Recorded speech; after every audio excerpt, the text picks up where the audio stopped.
दुरंड line पर दोनों देशों के बीच टेंशन इस वक्त जारी है। ये बड़ी खबर है। दुरंड लाइन पर दोनों देशों के बीच इस वक्त टेंशन है। एक दूसरे पर अटैक जो है पाकिस्तान और तालिबान कर रहे हैं और पाकिस्तान अफगानिस्तान टेंशन के बीच अब रूस की भी एंट्री हो गई है। ये बड़ी खबर निकलकर सामने आ रही है। रूस ने दोनों देशों से संयम बरतने के लिए कहा है। ये बड़ी खबर है। दुरंड लाइन पर दोनों देशों के बीच हमले, एक दूसरे पर अटैक कर रहे हैं पाकिस्तान और तालिबान। पाकिस्तान अफगानिस्तान टेंशन के बीच रूस की भी एंट्री हो चुकी है। रूस ने दोनों देशों से संयम बरतने के लिए कहा है। ये बड़ी खबर इस बीच सामने आ रही है। दुरंड लाइन पर दोनों देशों के बीच इस वक्त हमले जारी हैं। ये बड़ी खबर है जो इस बीच सामने आ रही है। एक दूसरे पर अटैक लगातार कर रहे हैं। पाकिस्तान अफगानिस्तान के बीच टेंशन लगातार जारी है और इस टेंशन के बीच अब रूस की एंट्री हो गई है। रूस ने दोनों देशों से संयम बरतने के लिए कहा है कि दोनों देश संयम बरतें। एक दूसरे पर अटैक पाकिस्तान और तालिबान कर रहे हैं। पाकिस्तान अफगानिस्तान टेंशन के बीच अब रूस की एंट्री हो गई है। ये बड़ी खबर है जो इस बीच सामने आ रही है। पाकिस्तान और अफगानिस्तान बॉर्डर पर टेंशन लगातार बरकरार है। दुरंड लाइन पर दोनों देशों के बीच इस वक्त हमले हो रहे हैं, अटैक हो रहे हैं। एक दूसरे पर पाकिस्तान और तालिबान अटैक कर रहे हैं, लगातार एक दूसरे पर हमले कर रहे हैं। रूस ने दोनों देशों से संयम बरतने के लिए कहा है। अब इस पूरी टेंशन के बीच रूस की भी एंट्री हो गई है और रूस ने दोनों देशों से संयम बरतने के लिए कहा है। रूस कह रहा है कि दोनों देश जो है संयम बरतें, संयम से काम लें। ये बड़ी खबर है जो इस बीच सामने आ रही है। पाकिस्तान और अफगानिस्तान बॉर्डर पर टेंशन लगातार जारी है। डुरंड लाइन पर दोनों देशों के बीच हमले जारी हैं। एक दूसरे पर अटैक कर रहे हैं पाकिस्तान और तालिबान। पाकिस्तान अफगानिस्तान टेंशन में अब रूस की भी एंट्री हो गई है। रूस ने दोनों देशों से संयम बरतने के लिए कहा है। हमारे सहयोगी अजय जांडियाल जुड़ गए हैं लाइव, सीधे उनका रुख करेंगे अधिक जानकारियों के लिए। अजय, जानकारी आपसे चाहेंगे यहाँ जिस तरीके से लगातार अफगानिस्तान और पाकिस्तान के बीच टेंशन बनी हुई है और इस टेंशन के बीच अब रूस की भी एंट्री हुई है, ये एंट्री किस तरीके से है, क्या दर्शाती है ये एंट्री? देखिए, लगातार जिस तरीके से अफगानिस्तान और पाकिस्तान में जो ठनी हुई है उसके पीछे की वजह बड़ी साफ है। पाकिस्तान ने जो है जिस तरीके से अफगानिस्तान की बॉर्डर को पार करके वहाँ के इलाकों को निशाना बनाया, उसके बाद अफगानिस्तानी सेना जो है वो लगातार टीटीपी के साथ मिलकर पाकिस्तान को पर हमले कर रही है और लगातार आप देखें तो पाकिस्तानी सेना को काफ़ी इसमें नुकसान भी उठाना पड़ रहा है।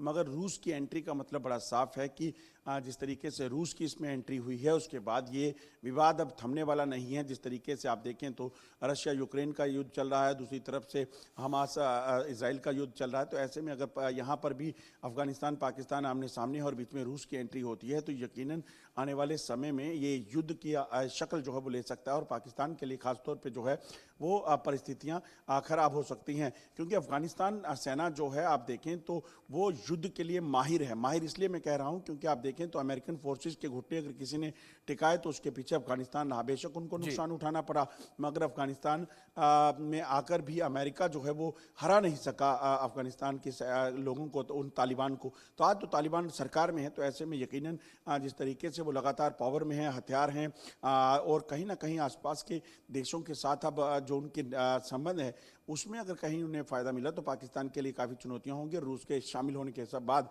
ये चीज़ें और बढ़ जाएंगी। बिल्कुल अजय, जाहिर तौर पर। दूसरी ओर अजय, जिस तरीके से पाकिस्तान और अफगानिस्तान के बीच टेंशन लगातार बनी हुई है, आप इस टेंशन की मुख्य वजह क्या मानी जाए? क्या जिस तरीके से पाकिस्तान लगातार काबुल की धरती से आतंकवाद को बढ़ावा देने का प्रयास करता रहा है, लेकिन तालिबान अब इससे इनकार कर रहा है, अफगानिस्तान इससे इनकार कर रहा है और जो अफगानी सरकार है उसकी नजदीकियां भारत से बढ़ने लगी हैं, क्या उसका यह असर देखने को मिल रहा है? देखिए, अभी तक पाकिस्तान को ये लग रहा था कि अफगानिस्तान पर वो हमला करेगा, आप अफगानिस्तान के लोगों को टारगेट करेगा तो शायद अफगानिस्तान क्योंकि एक मुस्लिम देश है तो वो जवाब नहीं देगा। क्योंकि अफगानिस्तान में जब अब देखें तो अमेरिकन फोर्सेस थी तो तब पाकिस्तान ने तहरीक तालिबान पाकिस्तान के जो टीटीपी के लोग थे उनको अफगानिस्तान में लड़ने के लिए भेजा था। मगर उसके बाद जब उन्होंने टीटीपी के लोगों के इलाके पे जहाँ पे टीटीपी बसता है उस इलाके को खैबर पख्तूनख्वा को कब्जाने की कोशिश की तो टीटीपी के लोगों ने विरोध किया। उसी कारण पाकिस्तानी सेना को लगातार इसका नुकसान झेलना पड़ रहा है। मगर अब पाकिस्तान जब ये नहीं समझ रहा कि वो लोग चाहते क्या हैं और उल्टा अब अफगानिस्तान के लोगों पर जाकर हमला करेगा, अफगानिस्तान को टारगेट करने लगा तो उसका नुकसान तो पाकिस्तान को उठाना पड़ेगा। और वजह बड़ी साफ है, अफगानिस्तान के बॉर्डर को पार करके जब आप वहां पर जाकर वहां के लोगों को, मासूम बच्चों को, महिलाओं को निशाना बनाएंगे, एयर स्ट्राइक करेंगे, अपने दोस्त देश के साथ अगर आप ऐसा कर रहे हैं तो आप जी। सोचिए वो दोस्ती कहाँ काहे की दोस्ती हो सकती है। और इसीलिए आप देखें तो अफगानिस्तान की तरफ से कार्रवाइयाँ शुरू हुई। टीटीपी के लोगों के साथ मिलकर अफगानिस्तान ने जो है पाकिस्तानी सेना पर हमले किए, कई चौकियों पर कब्जा कर लिया टीटीपी के लोगों ने। अफगानिस्तानी सेना ने कार्रवाई में पहले ही कहा था कि हम कार्रवाई तो जरूर करेंगे, उसमें कई सैनिक मारे गए।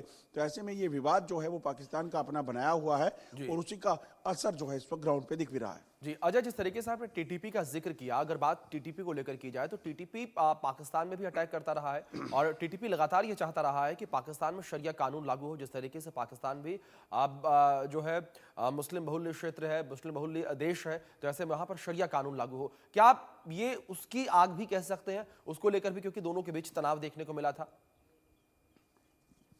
देखिए, पाकिस्तान अगर आप देखें तो एक लंबे समय से पाकिस्तान की जो एक नीयत रही वो हर जी। जो ऐसा देश जो मुस्लिम देश है उसका इस्लामीकरण करने की कोशिश कर रहा है, उसे जी। अपने किताब के हिसाब से वो चलाने के प्रयास कर रहा है। आप देखें तो बांग्लादेश में जो हालात आज बने हैं, अच्छा भला देश जो था उसको आज पाकिस्तान ने इस कगार पे खड़ा कर दिया कि वहाँ पर हर रोज़ कोई ना कोई मारा जाता है, मिनॉरिटीज़ पर टारगेट होता है। और जो तरक्की की ओर बढ़ रहा देश था उसे आज आपने कई साल पीछे कर दिया है वहाँ यूनुस को बिठा के। ये पाकिस्तान की देन है। इसी तरीके देखें तो आप जितने भी अरब कंट्रीज़ हैं वहाँ पर पाकिस्तान ने अगर जो करने की प्रयास किए उसमें क्या किया, पाकिस्तान ने वहाँ पर इस्लामीकरण करने का जो है वो प्लान किया। ये अपने आप में दिखाता है कि जिस तरीके से लगातार पाकिस्तान के जो प्रयास हो रहे हैं उसके पीछे पाकिस्तान की जो सोच है वो इस्लामोफोबिया पाकिस्तान जो फैलाना चाहता है उस चीज़ की कोशिश कर रहा है और इसी कोशिश को वो अफगानिस्तान पे भी थोपना चाहता था। अफगानिस्तान पिछले कई सालों से एक लिमिट में था, या ये कहेंगे कि वो अनपढ़ता वहाँ पर और जिस तरीके से वहाँ पर लोगों को एजुकेशन महिलाओं की नहीं मिल पाती थी, तमाम चीज़ें थी। आज जब वो वहाँ पर तालिबानी सरकार में आए तो चीज़ें बदलने लगी, मगर पाकिस्तान चाहता था कि उस चीज़ का फ़ायदा उठाकर वो अपनी तरीके से उसे चलाए, मगर ऐसा होगा नहीं। और पाकिस्तान का ये जो तरीका है वो पाकिस्तान के लिए नुकसानदेही जो है वो बनता जा रहा है। बिल्कुल अजय, क्या जो स्थितियां बनी हुई हैं पाकिस्तान को लेकर बात की जाए, अफगानिस्तान को लेकर यहाँ बात की जाए, दूसरे जिस तरीके से बांग्लादेश का भी आपने जिक्र किया, चीन का यहाँ पर हाथ होने की संभावना में लगातार कही जा रही है कि चीन जो है इन देशों को कमजोर कर कर और भारत के इर्द गिर्द अपनी पैठ को मजबूत करना चाहता है। देखिए, चीन इस मामले में बड़ा स्मार्ट प्ले कर रहा है। चीन देखिए पहले पाकिस्तान को मदद दी और पाकिस्तान के इलाका जो चाहे वो बलूचिस्तान का था, पीओके का था, वहाँ पर बिलियन डॉलर्स की इन्वेस्टमेंट कर दी ताकि वो वहाँ पर अपनी पैठ बना सके। क्योंकि जब आपने वहाँ पे इन्वेस्टमेंट की है, आपके लोग वहाँ पे हैं, आपकी सेना वहाँ पे है, तो उसका मतलब ये है कि पाकिस्तान कहीं ना कहीं जो है वो कमज़ोर तो हुआ ही, मगर चीन के लिए एक ठिकाना बन गया था। इसी तरह से चीन जानता था कि डायरेक्ट अगर वो बांग्लादेश में हस्तक्षेप करेगा तो वो नहीं कर पाएगा। तो चीन में का एक बड़ा रोल जो है वो बांग्लादेश में भी होगा, क्योंकि पाकिस्तान के जो हालात पाकिस्तान ने जो हालात बांग्लादेश में आज बनाए हैं उसके पीछे भी कहीं ना कहीं चीन है। तो ऐसे में इस चीज़ की आशंका है कि चीन जो है वो एक अलग तरीके से वहाँ पर बांग्लादेश में हालात बनाने के लिए जो है वो लगा हुआ है, मगर उसके लिए पाकिस्तान का वो इस्तेमाल कर रहा है। और इसी तरह से अब चीन को पाकिस्तान को लग रहा है कि अगर अफगानिस्तान के साथ भी जंग होती है तो चीन उसके साथ खड़ा देखेगा, मगर रूस की एंट्री के बाद चीन को कहीं ना कहीं अब ये सोचना पड़ेगा और तमाम देश जो हैं वो कहीं ना कहीं इस पे चीज़ों को सोचेंगे कि आखिरकार क्या अगर जंग होती है तो पाकिस्तान के साथ खड़े होना है या अफगानिस्तान के साथ। बिल्कुल बिल्कुल अजय, जाहिर तौर